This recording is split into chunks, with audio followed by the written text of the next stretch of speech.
जय हिंद। पाकिस्तान के एक मशहूर कमेंटेटर हैं परवेज हुडबॉय। अब वैसे तो ये काफ़ी चर्चा में रहे। हाल फिलहाल जब इन्होंने राम के अस्तित्व पर सवाल उठाए और राम मंदिर के ऊपर इन्होंने क्वेश्चन मार्क लगाया कि भाई इनका ये कहना था कि किसी ने राम को चलते देखा है, क्या राम एक्चुअली एग्जिस्ट करते थे। चलिए साहब, पाकिस्तान के आप कमेंटेटर हैं, आप हिंदू आस्था के साथ खिलवाड़ कर सकते हैं और आपकी इतनी हिम्मत नहीं है कि आप ये कह सकें कि क्या आसमानी किताब को किसी ने आसमान से उतरते देखा था। ये आपकी हिम्मत नहीं है क्योंकि वहां पर ऐसा कानून है कि आपका सर तन से जुदा हो सकता है। लेकिन हम बात ना आसमानी किताब की कर रहे हैं, ना राम जी के अस्तित्व के ऊपर कोई सफाई देने के लिए यहाँ बैठे हैं। इन्होंने एक आर्टिकल लिखा है और वो मेरे को काफ़ी दिलचस्प लगा। उसको हुसैन हक्कानी साहब एक पूर्व डिप्लोमेट हैं जिनका पाकिस्तान के अंदर एंट्री उनकी बैन है, अमेरिका बेस्ड हैं और ये बहुत ही क्रिटिकल बात करते हैं, अपनी बात बड़े तरीके से रखते हैं और पाकिस्तान की रिजीम्स से काफ़ी गहरे सवाल पूछते हैं। इनफैक्ट ऐसा लगता है कि शायद अब इस तरीके के इंटेलेक्चुअल्स पाकिस्तान के अंदर मौजूद नहीं हैं क्योंकि ऐसे इंटेलेक्चुअल्स को टॉलरेट नहीं किया जाता। तो हुसैन हक्कानी साहब ने परवेज हुडबॉय का ये आर्टिकल जो प्रिंट में छपा है, प्रिंट इंडियन वेबसाइट है, शेखर गुप्ता इसके एडिटर हैं और बहुत अच्छी वेबसाइट है, अच्छी बात करते हैं, मैं उनको फॉलो करता हूँ। Very interesting journalism they do. अब इसके अंदर उन्होंने ये सवाल खड़ा किया है कि पाकिस्तान के अंदर 23 मार्च को पाकिस्तान डे मनाया जाएगा और इस दिन मिलिट्री परेड होगी, फौजी दस्तों की मार्चिंग होगी, टैंक और आर्टिलरी गन्स की नुमाइश होगी परेड में, जैसे हमारे यहाँ 26 जनवरी पे होता है। एयर डिस्प्ले होगा जिसके अंदर हेलीकॉप्टर गनशिप और साथ ही पाकिस्तान के जदीद तरीन फाइटर जेट्स फ्लाई पास्ट करेंगे। अब उसके अंदर इस सब पूरे इस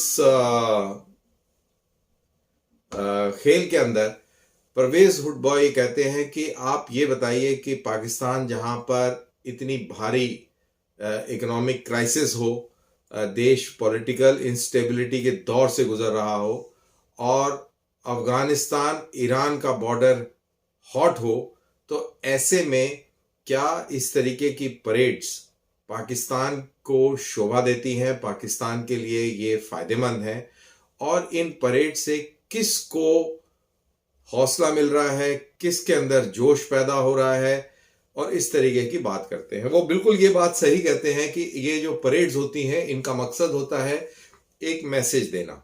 मैसेज अपने हॉस्टाइल नेबर्स को हो सकता है, मैसेज अपनी पॉपुलेशन को हो सकता है, मैसेज इंटरनल एनिमीज को हो सकता है। अब अपनी पॉपुलेशन को मैसेज ये दिया जाता है कि देखिए आपकी आर्म फोर्सेस कितनी स्ट्रांग है, कितनी मॉडर्न है और आपकी रक्षा सुरक्षा करने के लिए कितनी तत्पर है, कितने स्मार्ट टर्नआउट वाले लोग हैं, डिसिप्लिन्ड हैं और एक किस्म की पॉजिटिविटी अपने आवाम में भरने का एक प्रयास होता है। और हमने ये देखा 26 जनवरी के दौरान कि कैसे आम नागरिक अपने आप को सुरक्षा सेनाओं से जुड़ा हुआ महसूस करता है और बहुत ही गर्व महसूस करता है। तो एक तो मैसेज हो गया अपनी आवाम को, अपनी कंट्रीमैन को। दूसरा मैसेज है जो आपके एडवर्सरीज हैं कि देखिए हमारे पास इतनी मॉडर्न टेक्नोलॉजी है, इतने किस्म के हथियार हैं और आप हमसे पंगा ना लीजिएगा क्योंकि नतीजा बहुत खराब हो सकता है। और तीसरा मैसेज ये हो सकता है कि जो इंटरनल एनिमीज हैं टेररिज्म के फ्रंट से या इंसर्जेंसी के फ्रंट से, उनको ये मैसेज देना कि हमारे पास आपको टैकल करने के लिए क्या क्या हथियार मौजूद हैं। अब इन तीनों संभावनाओं को परवेज हुडबॉय किस तरीके से नकारते हैं, ये बहुत इंटरेस्टिंग है। वो ये कहते हैं कि एक नाई की दुकान पर बैठे हैं वो, और वहां पर जो गुफ्तगू चल रही है नाई और जो उसके क्लाइंट हैं उसके बीच में पॉलिटिक्स को लेकर, वहां पर अब जाहिर सी बात है जब आप वहां पर बैठे हैं और एयर पार का रिहर्सल चल रहा है तो डिस्टरबेंस भी होगा। तो उनका कहना है कि जब हवाई जहाज गुजरे तो उसके बाद वहां पर डिस्कशन शुरू हो गया कि देखिए हमारे पास मोटरसाइकिल में डालने को पेट्रोल नहीं है और ये जॉय राइड ले रहे हैं, मजे ले रहे हैं। और बेसिकली वो इस चीज से ज्यादा इम्प्रेस्ड नहीं थे कि पाकिस्तान मिलिट्री एक परेड कर रही है और एक जज्बा सा वो महसूस नहीं कर रहे थे। तो as far as the messaging to public is concern, इसमें एज पर परवेज हुडबॉय पाकिस्तान असफल है, क्योंकि लोगों के पास ना खाने को है ना पहनने को है। महंगाई बहुत ज्यादा स्काई रॉकेट कर चुकी है, बड़ा बुरा हाल है पाकिस्तान के अंदर। तो ऐसे हालात में भूखे पेट आप कैसे फौजियों की सराहना कर सकते हैं, जबकि आपको ये मालूम है कि ये फौजी करप्ट हैं, सारी जंगों में इन्होंने शिकस्त पाई है और पॉलिटिक्स के अंदर मुलव्वस रहे हैं। इन्होंने पूरे इलेक्शंस के अंदर हेरा फेरी करके पॉपुलर लीडर को प्राइम मिनिस्टर बनने से रोका है। तो एक किस्म की डिसलाइक है टुवर्ड्स द आर्म्ड फोर्सेस। तो ये तो रही बात इंटरनल पॉपुलेशन की। जहां तक एडवर्सरीज का सवाल है, उनका ये कहना है कि अफगानिस्तान के अंदर तालिबान की जो रजीम है उसको कोई फर्क नहीं पड़ रहा है, उसके फाइटर्स को कोई फर्क नहीं पड़ रहा है कि पाकिस्तान के पास क्या हथियार हैं, क्योंकि उनका जो मुराल है वो 7वें आसमान पे है। वो कहते हैं कि इससे ज्यादा बड़ी टेक्नोलॉजी और ज्यादा पावरफुल सुपर पावर्स को हमने हराया है, पहले सोवियत यूनियन को और बाद में अमेरिका को हमने शिकस्त दी है। तो पाकिस्तान इन सब के सामने कोई मायने नहीं रखता, कोई हमारे लिए टक्कर पैदा आई मीन एक चैलेंज हमें पेश नहीं करता। जहां तक बलूच फ्रीडम फाइटर्स का सवाल है या और कोई और इंसर्जेंसीज जो पाकिस्तान के अंदर चल रही हो उनका सवाल है, तो उनको भी इन हथियारों से खास फर्क नहीं पड़ता, क्योंकि उनका मुद्दा अलग है, उनके टारगेट करने का तरीका अलग है और वो एक लो इंटेंसिटी कॉन्फ्लिक्ट के स्पेक्ट्रम में आते हैं और वहां पर इतने भारी भरकम टैंक्स और फाइटर जेट्स और अटैक हेलीकॉप्टर्स का इतना शायद रोल नहीं रहता है जितना कि फुट सोल्जर्स, ग्राउंड सोल्जरी का रोल और इंटेलिजेंस और इन सब चीज़ों का होता है। तो वहां पे डायनेमिक्स अलग हैं, वो भी इस चीज़ की परवाह नहीं करते। और जहां तक ईरान का सवाल है, ईरान के साथ इशू बना हुआ है। हाल ही में कुछ स्ट्राइक्स पाकिस्तान ने ईरान के अंदर करे, ईरान ने भी पाकिस्तान के अंदर करे। फिलहाल वहां पे शांति है, लेकिन इस तरीके की घटनाएं वहां पर कभी भी फ्लेयर अप हो सकती हैं।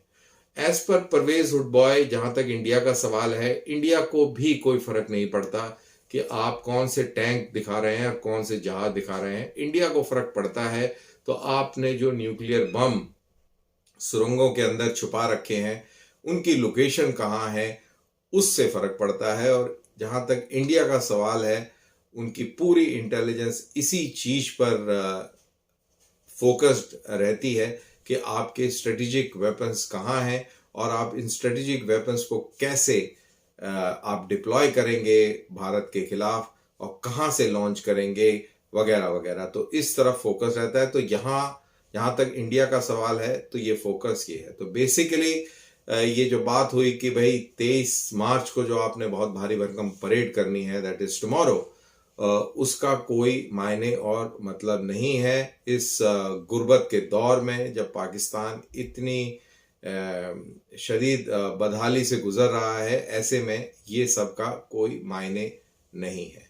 तो बहरहाल ये आर्टिकल का मैंने एक जिस्ट आपके सामने पेश करी। इससे आपको पाकिस्तान के अंदर क्या हालात हैं उससे वो आपको समझ में आ रहे होंगे। इनफैक्ट हम सबको ये चीज समझ में आ रही है, हालात बहुत खराब हैं, लेकिन पाकिस्तानी पब्लिक का जो धैर्य है, जो सब्र है, ये मानना पड़ेगा। ये अभी तक खुलकर अपने उस निज़ाम के खिलाफ नहीं आ पा रहे, खड़े नहीं हो पा रहे, जिन्होंने इनको मूर्ख बनाया, इतने सालों तक बेवकूफ़ बनाया और इनको लूटा। तो इसी के साथ मेरा ये पॉडकास्ट यहाँ पर समाप्त होता है। आपको अगर ये पसंद आया है तो प्लीज़ अपने मित्रों के साथ इसको शेयर कीजिए, लाइक कीजिए और अगले टॉपिक का इंतज़ार कीजिए। तब तक मुझे दीजिए इजाज़त। जय हिंद।